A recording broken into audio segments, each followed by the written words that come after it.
ಲೋಕಸಭೆಯ ಚುನಾವಣೆ ಕಾವು ಬೇಸಿಗೆಯ ಬೇಗೆಯಷ್ಟೇ ಪ್ರಖರವಾಗಿದೆ. ಹಾಗೆಯೇ ನಾವು ಇವತ್ತು ಬೆಂಗಳೂರು ಗ್ರಾಮಾಂತರ ಲೋಕಸಭಾ ಕ್ಷೇತ್ರದ ಆವರಣದಲ್ಲಿದ್ದೇವೆ. ಇಲ್ಲಿಯ ಜನಬೆಂಬಲ ಯಾರಿಗಿದೆ, ಹೇಗಿದೆ, ಏನು ಎತ್ತ ಎಲ್ಲವನ್ನು ಕೂಡ ತಿಳಿಯೋಣ. ಹಾಗೆಯೇ ಕ್ಷೇತ್ರ ಪ್ರದಕ್ಷಿಣೆಯಲ್ಲಿರುವಂತಹ ಕಾಂಗ್ರೆಸ್ನ ಪ್ರಬಲ ಅಭ್ಯರ್ಥಿ, ಬೆಂಗಳೂರು ಗ್ರಾಮಾಂತರ ಲೋಕಸಭಾ ಕ್ಷೇತ್ರದ ಅಭ್ಯರ್ಥಿಯಾಗಿ ಕಣಕ್ಕಿಳಿದಿರುವಂತಹ ಡಿ.ಕೆ. ಸುರೇಶ್ ನಮ್ಮ ಜೊತೆಗಿದ್ದಾರೆ. ಚಿಂತನ ಪ್ರಭದಲ್ಲಿ ಬನ್ನಿ ಮಾತನಾಡಿಸೋಣ. ಡಿ.ಕೆ. ಸುರೇಶ್ ಅವರಿಗೆ ನಮಸ್ಕಾರ. ನಮಸ್ಕಾರ. ಹೇಗಿದ್ದೀರಿ ಸರ್? ಚೆನ್ನಾಗಿದ್ದೀನಿ. ಕ್ಷೇತ್ರ ಪ್ರದಕ್ಷಿಣೆ ಮಾಡ್ತಾ ಇದ್ದೀನಿ. ಓಕೆ, ಕ್ಷೇತ್ರ ಪ್ರದಕ್ಷಿಣೆ ಮಾಡ್ತಾ ಇದ್ದೀರಿ. ಬಹಳ ಜನಬೆಂಬಲ ಕೂಡ ಯಾವಾಗಲೂ ಇದೆ.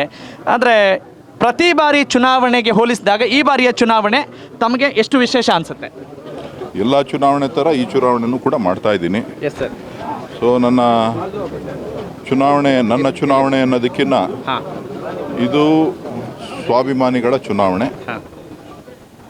ಯಾರು ಕೆಲಸ ಮಾಡಿದ್ದಾನೆ ಅವರಿಗೆ ಕೂಲಿ ಕೊಡುವಂಥ ಚುನಾವಣೆ. ಸೊ ಹಾಗಾಗಿ ನಾನೇನು ಕೆಲಸ ಕಾರ್ಯಗಳನ್ನು ಮಾಡಿದ್ದೇನೆ, ಜನರ ಒಡನಾಟವನ್ನು ಇಟ್ಕೊಂಡು ಕಳೆದ 10 ವರ್ಷ 8 ತಿಂಗಳಿಂದ ಸೇವೆ ಮಾಡಿದ್ದೇನೆ. ಅದನ್ನು ಜನರ ಮುಂದೆ ಇಡ್ತಾ ಇದ್ದೇನೆ. ಅವರು ಅದಕ್ಕೆ ಸ್ಪಂದಿಸ್ತಾ ಇದ್ದಾರೆ. ಈ ಬಾರಿ ಚುನಾವಣೆಯ ಪ್ರಮುಖ ವಸ್ತು ಯಾವುದು ಅಂತ ಅನಿಸ್ತಾ ಇದೆ ಸರ್ ನಿಮಗೆ? ಪ್ರತಿ ಬಾರಿಯೂ ಕೂಡ ಚುನಾವಣೆ ಅಂತ ಹೇಳಿದಾಗ ಧರ್ಮ ರಾಜಕೀಯ ಅಥವಾ ಬೆಲೆ ಏರಿಕೆಯ ಬಿಸಿ ಇರಬಹುದು. ಈ ಬಾರಿ ಯಾವುದನ್ನು ನಾವು ಮೆಟ್ಟಿ ನಿಲ್ಲಬೇಕಾಗಿದೆ, ನಮ್ಮ ಎದುರುಗಡೆ ಇರುವಂಥ ಸವಾಲೇನು ಅಂತ ಕಾಂಗ್ರೆಸ್ನ ಅಭ್ಯರ್ಥಿಯಾಗಿ ಡಿ.ಕೆ. ಸುರೇಶ್ ಅವ್ರಿಗೆ ಅನಿಸ್ತಾ ಇದೆ? ನನಗೆ ಯಾವುದು ಸವಾಲು ಅನ್ನಿಸ್ತಾ ಇಲ್ಲ. ನಾನು ಮಾಡಿರೋ ಕೆಲಸ, ನಮ್ಮ ಸರ್ಕಾರದ ಗ್ಯಾರಂಟಿಗಳು, ಮುಂದೆ ನಾನು ಮಾಡಬೇಕಾದಂಥ ಕೆಲಸ, ಈ 3 ವಿಚಾರಗಳನ್ನು ಇಟ್ಕೊಂಡು ಜನರ ಮುಂದೆ ಹೋಗ್ತಾ ಇದ್ದೀನಿ. ಓಕೆ, ಬಹಳ ಖುಷಿಯಾಗಿದ್ದೀರಿ, ಹೆಮ್ಮೆಯಿಂದ ಇದ್ದೀರಿ. ಎಲ್ಲ ಒಳ್ಳೆಯದಾಗಲಿ ಸರ್. ಕೊನೆಯದಾಗಿ ಸದೃಢ ಭಾರತಕ್ಕಾಗಿ ತಮ್ಮ ಒಂದು ಸಂದೇಶ, ಅಂದರೆ ಯಾರಾಗಬೇಕು ಪ್ರಧಾನಿ ತಮ್ಮ ಪ್ರಕಾರ? ಒಕ್ಕೂಟ ವ್ಯವಸ್ಥೆ ಉಳಿಬೇಕು, ಪ್ರಜಾಪ್ರಭುತ್ವ ವ್ಯವಸ್ಥೆ ಉಳಿಬೇಕು, ಸಂವಿಧಾನ ಸುಭದ್ರವಾಗಿರಬೇಕು, ಸಂವಿಧಾನದ ಆಶಯಗಳು ಬಸವಣ್ಣ, ಕುವೆಂಪು, ಬಾಬಾ ಸಾಹೇಬ್ ಅಂಬೇಡ್ಕರ್ ಇವರೆಲ್ಲರ ಆಶಯಗಳು ಕೈಗೂಡಬೇಕಾದ್ರೆ ಇವತ್ತು ಒಂದು ಅತ್ಯುತ್ತಮವಾದಂಥ ನೂತನ ಸರ್ಕಾರ ಈ ದೇಶದಲ್ಲಿ ರಚನೆ ಆಗಬೇಕು. ಸೊ ಇವತ್ತು ಏನು ಜನ ಬೆಲೆ ಏರಿಕೆಯಿಂದ ತತ್ತರಿಸ್ತಾ ಇದ್ದಾರೆ, ನಿರುದ್ಯೋಗ ಸಮಸ್ಯೆಯನ್ನು ಎದುರಿಸ್ತಾ ಇದ್ದಾರೆ, ಕೇವಲ ಬರೀ ಭ್ರಮೆಯಲ್ಲಿ ಜೀವನವನ್ನು ನಡೆಸುವಂಥ ಪರಿಸ್ಥಿತಿ ನಿರ್ಮಾಣ ಆಗಿದೆ. ಭ್ರಮೆಯಿಂದ ಆಚೆ ಬಂದು ಮುಂದಿನ ಭವಿಷ್ಯವನ್ನು, ಯುವಕರ ಭವಿಷ್ಯವನ್ನು ನಿರ್ಮಾಣ ಮಾಡುವಂಥ ಕೆಲಸ ಇವತ್ತು ಈ ದೇಶದಲ್ಲಿ ಆಗಬೇಕಾಗಿದೆ. ನಮ್ಮ ತೆರಿಗೆ ನಮ್ಮ ಹಕ್ಕು ಅಂತ ಹೇಳಿದಾಗ ದೊಡ್ಡದಾಗಿ ಸದ್ ಮಾಡಿದಂಥವರು ಡಿ.ಕೆ. ಸುರೇಶ್ ಅವರು. ಹೀಗಾಗಿ ನಮ್ಮ ತೆರಿಗೆ ನಮ್ಮ ಹಕ್ಕು ಈ ಬಾರಿ ನಿಮಗೆ ಎಷ್ಟು ಕೈ ಬಲಪಡಿಸುತ್ತೆ ಅನ್ನೋ ಭಾವನೆ ನಿಮಗಿದೆ? ಖಂಡಿತ ನನ್ನ ಹೋರಾಟಕ್ಕೆ ಜಯ ಸಿಗ್ತದೆ.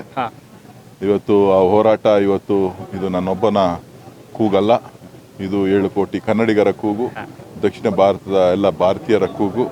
ಸೊ ಹಾಗಾಗಿ ಇವತ್ತು ಏನು ಅನ್ಯಾಯ ಆಗ್ತಾ ಇದೆ ದಕ್ಷಿಣ ಭಾರತಕ್ಕೆ, ವಿಶೇಷವಾಗಿ ಕರ್ನಾಟಕಕ್ಕೆ ಅನ್ಯಾಯ ಆಗ್ತಾ ಇರ್ತಕ್ಕಂಥದ್ದು, ಕನ್ನಡಿಗ ಯುವಕರ ಉದ್ಯೋಗಗಳು ಇವತ್ತು ಮಾಯ ಆಗ್ತಾ ಇರ್ತಕ್ಕಂಥ ಸಂದರ್ಭದಲ್ಲಿ ಅವರ ಧ್ವನಿಯಾಗಿ ನಾನು ಕೆಲಸ ಮಾಡ್ತಾ ಇದ್ದೇನೆ.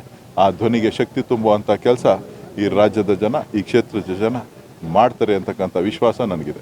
ಓಕೆ, ಎದುರಾಳಿ ಸ್ಪರ್ಧಿಗಳ ಬಗ್ಗೆ ಏನಾದರೂ ಆತಂಕ ಆಗಲಿ ಅಥವಾ ಹೃದಯ ಬಡಿತ ಜಾಸ್ತಿ ಆಗೋದಾಗಲಿ ಆ ಥರ ಏನಾದರೂ ಇದೆಯಾ ಸರ್? ಅದು ಬೇರೆಯವ್ರಿಗಾಗಿರಬೇಕು, ನನಗಲ್ಲ. Very nice, thank you sir. Thanks for being with Chintana Prabha. ನೋಡಿ, ಪ್ರತಿ ಬಾರಿ ಕೂಡ ಯಾರೇ ಎದುರಾಳಿಗಳಿರಲಿ, ಆದರೆ ಎದುರಾಳಿಗೂ ನಮಗೆ ಸಂಬಂಧ ಇಲ್ಲ. ನಮಗೆ ನೇರ ಸಂಬಂಧ ಇರೋದು ಜನರ ನಡುವೆ. ನಾವು ಒಳ್ಳೆ ಕೆಲಸಗಳನ್ನು ಮಾಡಿದಾಗ ನಮಗೆ ಯಾಕ್ರಿ ಆತಂಕ ಆಗತ್ತೆ ಅನ್ನೋ ಮಾತು ಸಂಸದ ಡಿ.ಕೆ. ಸುರೇಶ್ ಅವರದ್ದು. ಹಾಗೆಯೇ ಸಂಸದರಾಗುವ ತಮ್ಮ ಬಯಕೆಗೆ ಪೂರಕವಾಗಿ ಇಲ್ಲಿಯ ಜನ ಕೂಡ ಬೆಂಬಲವನ್ನು ಸೂಚಿಸ್ತಾ ಇರೋದು ಮತ್ತೊಂದು ವಿಶೇಷ ಅಂತ ಹೇಳ್ಬೋದು.